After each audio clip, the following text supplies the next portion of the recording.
കഴിഞ്ഞ 2 ദിവസം മുമ്പ്, അതായത് ഒക്ടോബർ 25-ാം തീയതി രാത്രി ഏകദേശം 10:30 അവിടുത്തെ നൂറുകണക്കിന് പേരുടെ ജീവിതം ഒരിക്കലും പഴയ പോലെ ആകാത്ത രീതിയിലേക്ക് മാറിപ്പോവുകയായിരുന്നു.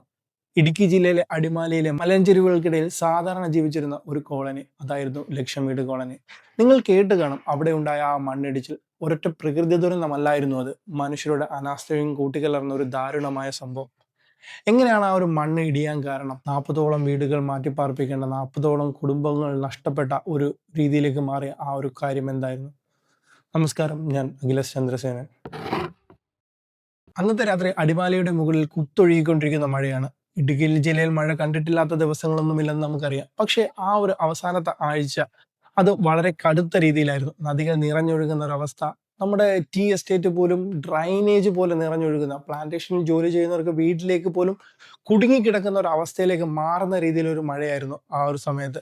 അതേ സമയത്ത് തന്നെ ലക്ഷം വീട് കോളനിയിൽ പലരും രാത്രി ശാന്തമായി വിശ്രമിക്കാൻ പറ്റാതെ അന്നത്തെ ദിവസം ഒരു വാർണിംഗ് ഉണ്ടായിരുന്നു, അവിടെ മണ്ണിടിയാൻ സാധ്യതയുണ്ടെന്നുള്ള രീതിയിൽ. അതുകൊണ്ട് തന്നെ അവിടെ ഉള്ളവരെ എല്ലാവരും വേറൊരു സ്ഥലത്തേക്ക് മാറ്റണം എന്നുള്ള രീതിയിൽ അവിടുത്തെ ഗവൺമെന്റ് ഒഫീഷ്യൽസ് എല്ലാം പറയുകയും അങ്ങനെ ആളുകളെല്ലാം മാറി താമസിക്കുകയും ചെയ്തത്.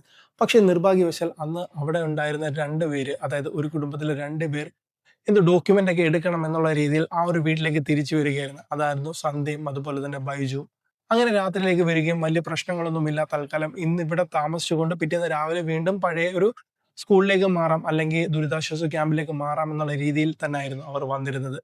പക്ഷെ അവർ പോലും അറിഞ്ഞില്ല ആ ഒരു ദുരന്തം അവരെ തേടി അന്ന് വരുമെന്നുള്ള കാര്യം. ഭക്ഷണമെല്ലാം കഴിച്ചിട്ട് അന്ന് പതിവ് പോലെ തന്നെ അവർ അവിടെ കിടന്ന് ഉറങ്ങുന്ന സമയത്ത് മഴ വലിയ രീതിയിൽ, അതായത് ചുറ്റിക കൊണ്ട് അടിക്കുന്ന രീതിയിലുള്ള ശബ്ദം പോലെ മഴ പെയ്തുകൊണ്ടിരിക്കുന്നു.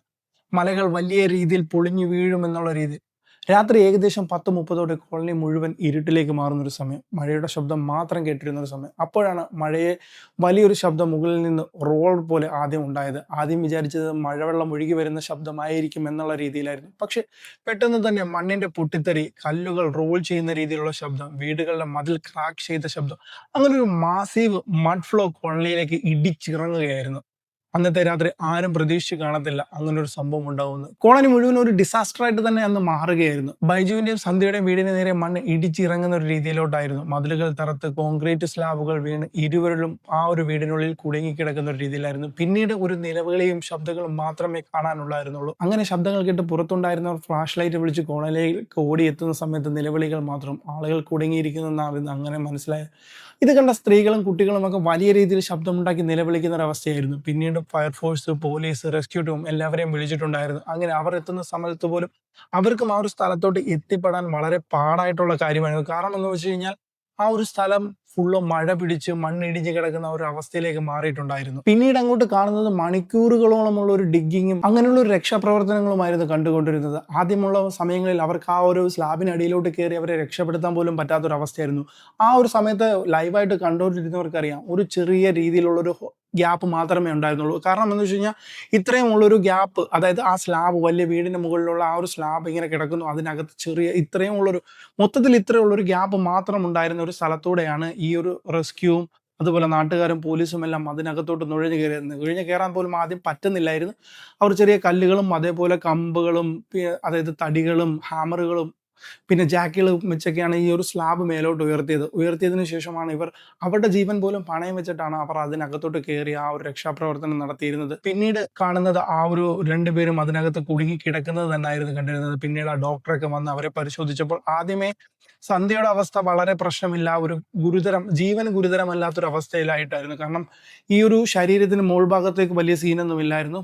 ശരീരത്തിന് അടിഭാഗത്തോട്ടാണ് മണ്ണിനടിയിൽ അല്ലെങ്കിൽ സ്ലാബുകൾക്കിടയിലായിട്ട് കുടുങ്ങി കിടന്നത്. പക്ഷേ ഈ ബൈജുവിന്റെ അവസ്ഥയെന്ന് പറയുന്നത് ഈ ഒരു സ്ലാബിനുള്ളിൽ ഫുള്ളായിട്ട് അടിയിൽ കിടക്കുമായിരുന്നു. അദ്ദേഹത്തിന്റെ ദേഹത്തായിട്ട് സ്ലാബ് വന്ന് വീഴുകയും ഒന്നും കാണാൻ പറ്റാത്തൊരവസ്ഥ. ആകെ 2 കൈകൾ മാത്രമായിരുന്നു കാണാൻ പറ്റിയിരുന്നത്. പിന്നീട് കണ്ടിരുന്നത് ഏകദേശം ഒരു 6-6.5 മണിക്കൂറുള്ള ഒരു വലിയ രക്ഷാപ്രവർത്തനം തന്നെയായിരുന്നു. സാധാരണ രീതിയിൽ വലിച്ചെടുത്ത് പുറത്തോട്ട് എടുക്കാൻ പറ്റുന്ന ഒരു രീതിയിലല്ല. കാരണം അതിനകത്ത് 2 ജീവൻ കിടപ്പുണ്ട്. അതുകൊണ്ട് ഈ ഒരു സാധനം പൊട്ടിച്ചു മാറ്റിക്കഴിഞ്ഞാൽ ഇതിന്റെ അവശിഷ്ടം അവരുടെ ദേഹത്ത് വന്ന് വീണ് വീണ്ടും കൂടുതൽ ഹേർട്ട് ആവാൻ പറ്റത്തില്ല എന്നുള്ള കാര്യങ്ങളെല്ലാം ചിന്തിച്ചുകൊണ്ടുള്ള ഒരു രക്ഷാപ്രവർത്തനമായിരുന്നു. അങ്ങനെ 6.5 മണിക്കൂറത്തെ പരിശ്രമത്തിനൊടുവിൽ സന്ധ്യ പുറത്തെടുക്കാൻ പറ്റിയിട്ടുണ്ടായിരുന്നു. പിന്നീട് ഏകദേശം 1.5 മണിക്കൂർ വീണ്ടും കഴിഞ്ഞിട്ടാണ് ബൈജുവിനെ പുറത്തെടുക്കാൻ പറ്റുന്നത്. പക്ഷേ ആ ഒരു സമയത്ത് ബൈജു മരണത്തിന് കീഴടങ്ങിയിട്ടുണ്ടായിരുന്നു. ഈ ഒരു റെസ്ക്യൂ നടക്കുന്ന സമയത്ത് തന്നെ അവർക്ക് മനസ്സിലായിട്ടുണ്ടായിരുന്നു സന്ധ്യയ്ക്ക് മാത്രമേ രക്ഷപ്പെടുത്താൻ സാധിക്കത്തുള്ളൂ, ബൈജുവിനെ രക്ഷപ്പെടുത്താൻ പറ്റത്തില്ല. കാരണം സന്ധ്യയ്ക്ക് പൾസും കാര്യങ്ങളും എല്ലാം ഓക്കെ ആയിരുന്നു. അതുപോലെ തന്നെ സന്ധ്യ സംസാരിക്കുന്നുണ്ടായിരുന്നു, റിപ്ലൈ ചെയ്യുന്നുണ്ടായിരുന്നു,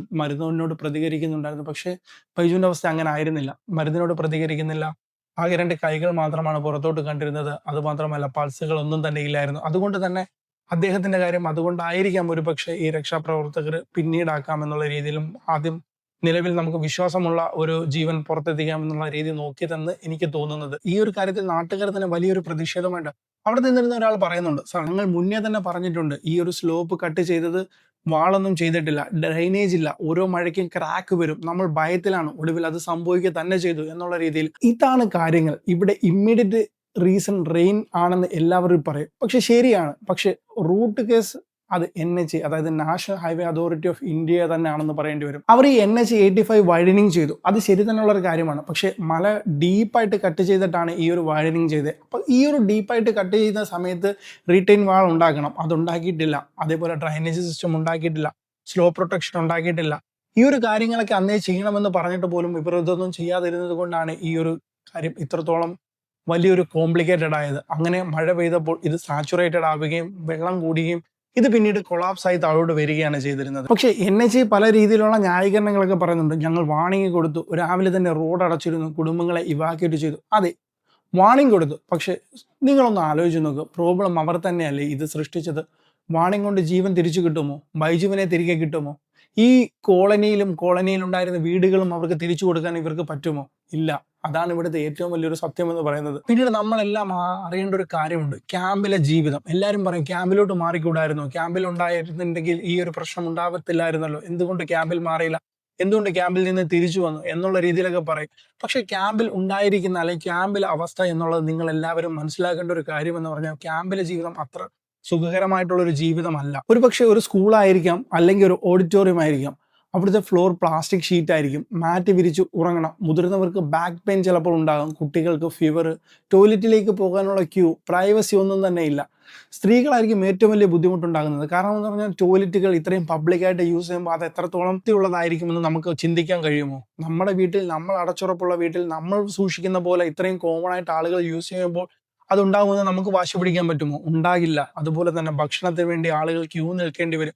മെഡിസിന് വേണ്ടി BP ഉള്ള ഒരുപാട് പേർ കാണും, പ്രമേയ രോഗമുള്ളവർ കാണും, ഇതിനുള്ള മെഡിസിൻ കിട്ടത്തില്ല. അതുപോലെ തന്നെ കുട്ടികൾക്ക് സ്കൂളിൽ പോകാൻ കഴിയത്തില്ല, അവരുടെ എഡ്യൂക്കേഷൻ മുടങ്ങുന്നുണ്ട്. ഇങ്ങനെയുള്ളൊരു കാര്യങ്ങളൊക്കെ. അതുമാത്രമല്ല മോസ്കിറ്റോസ് ഭയങ്കര രീതിയിലായിരിക്കും. കാരണം അവർക്ക് അടച്ചുറപ്പുള്ള ഒരു വീട്ടിനകത്തായിരിക്കത്തില്ലല്ലോ, നെറ്റിട്ട് അല്ലെങ്കിൽ കൊതുക് തിരി കത്തിച്ച് അങ്ങനെയുള്ള രീതിയിലൊന്നും ആലോചിക്കത്തില്ല. കാരണം മറ്റുള്ളവർ തരുന്ന സഹായം ഉപയോഗിച്ച് ജീവിക്കുന്ന ഒരാൾക്ക് ഒന്നും ഡിമാൻഡ് ചെയ്യാൻ പറ്റത്തില്ലല്ലോ. അങ്ങനെയുള്ളൊരു അവസ്ഥയിൽ ജീവിക്കുമ്പോഴേ അതിൻ്റെ ഒരു ബുദ്ധിമുട്ട് നമുക്ക് മനസ്സിലാവത്തുള്ളൂ. അതുകൊണ്ടൊക്കെ തന്നെയാണ് ആളുകൾ കൂടുതലും ഇങ്ങനെയുള്ള കാര്യത്തിലോട്ട് പോകാൻ തയ്യാറാകാത്തത്. രാഷ്ട്രീയക്കാരും ഉത്തരവാദിത്തം പറയുന്നുണ്ട്. സംഭവത്തിന് ശേഷം സർക്കാർ പറയുന്നത് നമ്മൾ 44 കുടുംബങ്ങളെ പെർമനന്റ് റീഅലൊക്കേഷൻ ചെയ്തു എന്നാണ്. പക്ഷേ നാട്ടുകാർ ചോദിക്കുന്ന ഒരു കാര്യമുണ്ട്, ജീവൻ നഷ്ടപ്പെട്ട ബൈജുവിനെ തിരിച്ചു തരാൻ നിങ്ങൾക്കാകുമോ? ഇല്ല. പൊളിറ്റിക്കൽ ലീഡേഴ്സ് ബ്ലെയിം ചെയ്യുന്നത് NHA ആണ്. ശരിയാണ്. ആക്ടിവിസ്റ്റുകളും പറയുന്നുണ്ട് എഞ്ചിനീയറിംഗ് ഫോൾട്ട് ആണെന്ന്, കോൺട്രാക്ടറുകളുടെ ഉത്തരവാദിത്തം, അന്വേഷണമില്ലായ്മ, ഇതൊക്കെ തന്നെയാണ് ഈ ഒരു കാര്യത്തിലേക്ക് ഉണ്ടായിട്ടുള്ളതെന്ന് പറയേണ്ടി വരും. കാരണം ഇങ്ങനൊരു മഴ നടക്കുന്ന സമയത്ത് അവിടെ ഡിഗ് ചെയ്യാനോ അങ്ങനെയുള്ള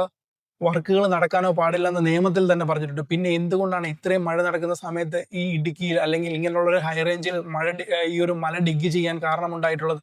അതൊക്കെ തന്നെയാണ് നാട്ടുകാർ പലതവണ വാൺ ചെയ്തിട്ട്, സാധാരണപ്പെട്ട നാട്ടുകാർ പോലും വാൺ ചെയ്തിട്ട് ഇത് ചെയ്തപ്പോൾ അതിനുള്ള പ്രിക്കോഷൻസ് അവർ എന്തുകൊണ്ട് എടുത്തില്ല? അപ്പോൾ അതിന് ഉത്തരവാദിത്തം NHAക്ക് തന്നെയാണെന്ന് പറയേണ്ടി വരും. ഇതൊരു ഓർമ്മപ്പെടുത്തലാണെന്ന് പറയാൻ പറ്റത്തില്ല. കാരണം ഇത് ആദ്യമായിട്ടൊന്നും നടക്കുന്ന കാര്യമൊന്നുമല്ല. 2018 ഇടുക്കിയിൽ ഇതേപോലെ ഉണ്ടായിട്ടുണ്ട്, 2022 പെറ്റിമുടിയിൽ, 2021 വയനാടിൽ, വീണ്ടും 2025 അടിമാലിയിൽ. ഓരോ തവണയും ഓരോ കഥ തന്നെയാണ്.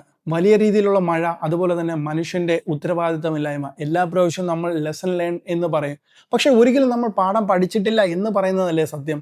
എല്ലാ തവണയും ഇതുണ്ടാകുകയും വീണ്ടും വീണ്ടും ഇത് റിപ്പീറ്റ് ചെയ്തുകൊണ്ടേയിരിക്കുകയാണ്. ഒരിക്കലും ഇതിനൊരു പ്രതിവിധി നമ്മൾ കണ്ടെത്തുന്നില്ല. അപ്പോൾ പറയാനുള്ളത്, നമുക്ക് മഴ പ്രെഡിക്റ്റ് ചെയ്യാൻ കഴിയില്ല, പക്ഷെ നെഗ്ലിജൻസ് പ്രെഡിക്റ്റ് ചെയ്യാൻ കഴിയും. NHAയുടെ ഈ ഒരു നെഗ്ലിജൻസ് കൊണ്ട് മാത്രമാണ് ലക്ഷം വീട് കോളനിയുടെ വീടുകൾ ഇന്നലെ മണ്ണിനടിയിലേക്ക് പോയത്. മനുഷ്യരുടെ അശ്രദ്ധ, അധികാരികളുടെ അനാസ്ഥകൾ തന്നെയാണ് ജീവിതം മുഴുവൻ ഒരു കുടുംബത്തെ ഇല്ലാതാക്കിയതെന്ന് പറയേണ്ടി വരും. അടിമാലിയിലെ ലാൻഡ് സ്ലൈഡ് നമ്മളെ വീണ്ടും ഓർമ്മപ്പെടുത്തുന്നു, പ്രകൃതിയോട് കളിച്ചാൽ അത് തിരിച്ചടിക്കും, ജീവിതം തിരികെ കിട്ടില്ല. പക്ഷെ ഇത്തരം ദുരന്തങ്ങൾ ആവർത്തിക്കാതിരിക്കാൻ നമ്മൾ ഒന്നും ചെയ്തില്ലെങ്കിൽ നാളെയും വീണ്ടും ഹെഡ്ലൈനിലേക്ക് മറ്റൊരു കോളനിയുടെ പേരായിരിക്കും വീണ്ടും വരിക. പുതിയൊരു വീഡിയോയിൽ പുതിയൊരു വിഷയമായി വീണ്ടും കാണാം. അതുവരെ ബൈ.